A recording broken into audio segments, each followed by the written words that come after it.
Ayan, cook muna tayo ng paella. Ayan, nagluto ako ng paella guys ng manok. Ayan, adobong paella ng manok. So, nilagyan ko siya ng sibuyas, bawang, paminta, luya, of course, ang ating sili. Ayan, may suka. Of course, ayan, may suka. Ayan, nilagyan natin siya ng tuyo and more paminta. With sugar. Ayan, ang sarap na ito. Paella. Delicious. Masarap-sarap siya guys. Adobong paella ng manok. Adidas kamo, di ba?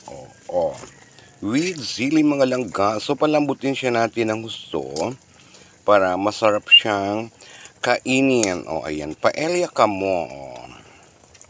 So ayan. Ang ating paella. So malapit na siya guys. Malambot-lambot na siya. Ang gusto ko niya guys, yung talagang natatanggal na yung kanyang laman doon sa kanyang buto. So ayun, nilagyan natin siya ng sili, ang ating paella ng manok.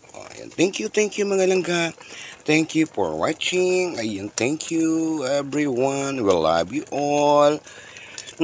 Real eating time paella. Ayan, paella ng manok. Kalabsit sa inyong lahat. Thank you for watching. Ayan, takipan na natin ang ating paella at palambutin na natin. Okay, thank you so much.